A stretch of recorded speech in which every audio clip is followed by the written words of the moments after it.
of equity are management, in the case of the existing management taking the company public, private, LBO funds, mezzanine funds, and a lot of times investment banks will put money in, as we are in this case. Like I said, we're typically intermediaries, but in this case, we're throwing money in. We're going to be equity stakeholders.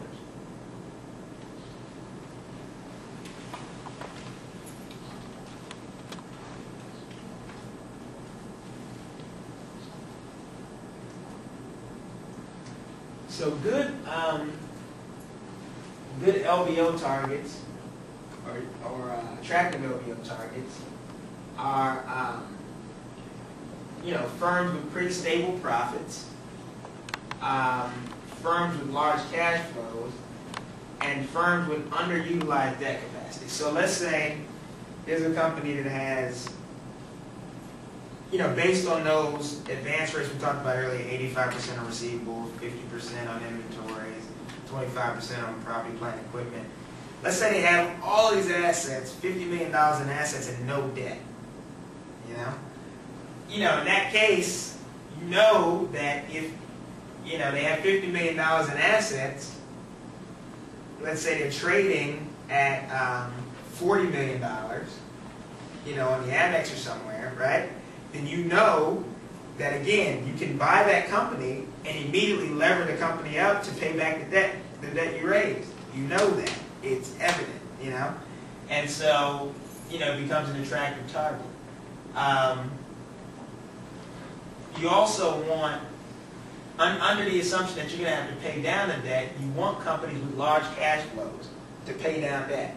You want companies with stable profits to pay down debt. So nobody's going to buy, like I said, nobody's going to do an LBO for bondage.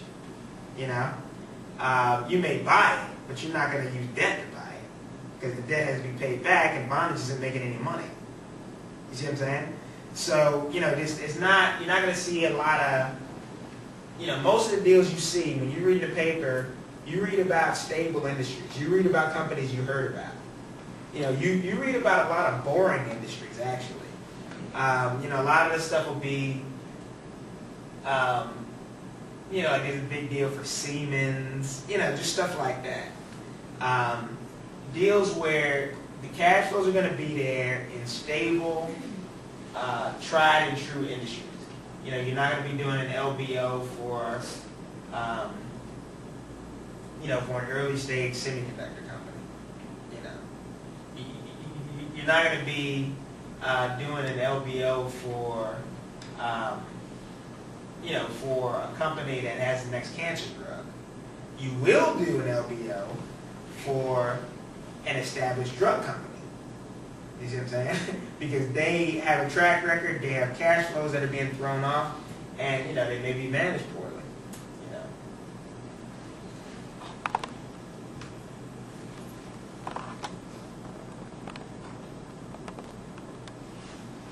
The other guys, again, as we know, companies with a lot of cash on their books, very attractive targets.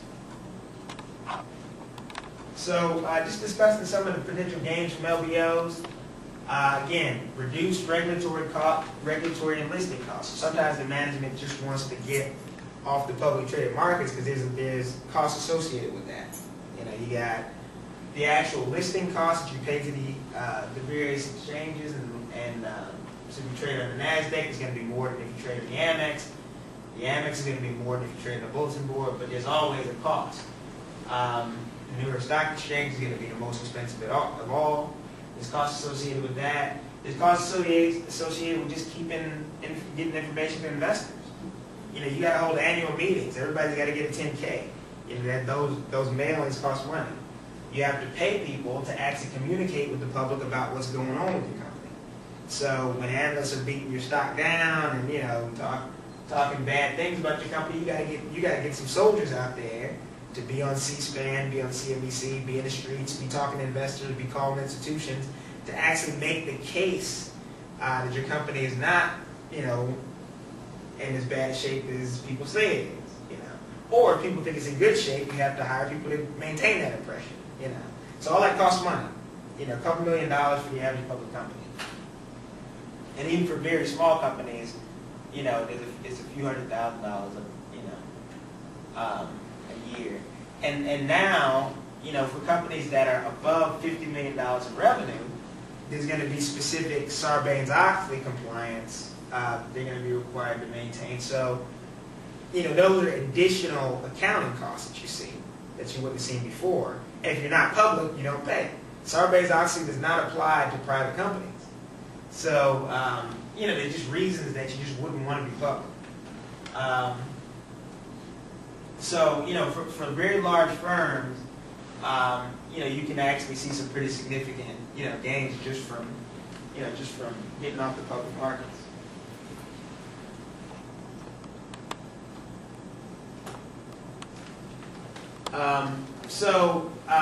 You can reduce what's called agency costs, which is basically the cost of, you know, agency costs represent the cost of having someone do something you should be doing yourself.